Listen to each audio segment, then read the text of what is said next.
कैदी और कोकिला का भावार्थ।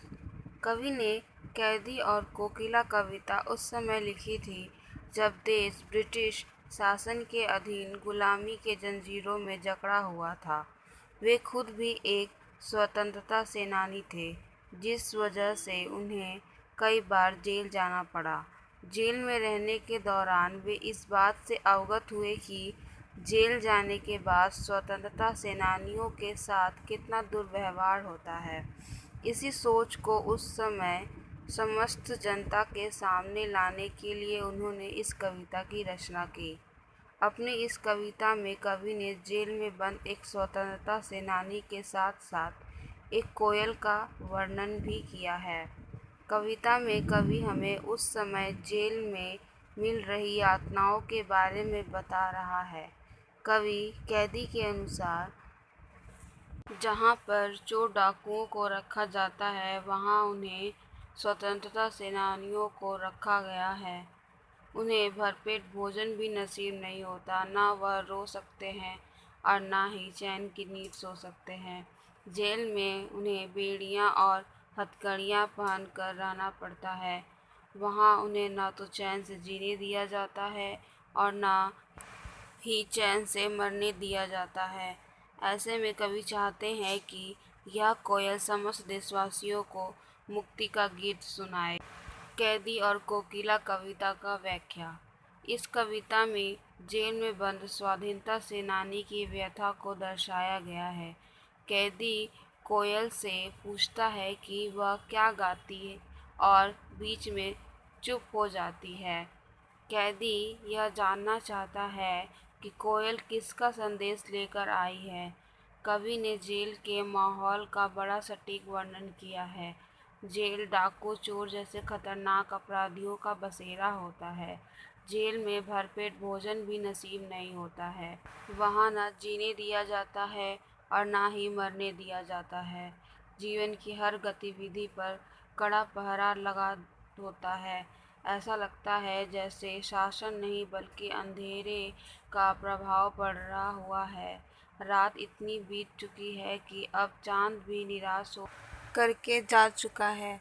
ऐसे में कवि को आश्चर्य होता है कि कोयल जैसा निरीह प्राणी वहाँ क्या कर रहा है। कवि को लगता है कि कोयल की आवाज़ में एक वेदना से भरी हूंक उठ रही है। ऐसे लगता है कि कोयल का संसार लूट गया है। मनुष्य जिस मानसिक स्थिति में होता है, उसी तरह के मतलब वह अपने परिवेश में भी निकालता है। यदि आप खुश हैं तो सुबह के सूरज की लाली आपको सुंदर लगेगी। दूसरी ओर यदि आप दुखी हैं तो वही लाली आपको रक्त रंजित लगने लगेगी। कवि को लगता है कि शायद कोयल ने आधी रात में जंगल की भयावहता देख ली है, इसलिए चीख रही है। कैदी के जीवन पर जेल के असर का चित्रण यहाँ हुआ है। वहाँ पर बेड़ियाँ और हथकड़ियाँ ही कैदी का गाना बन जाती हैं।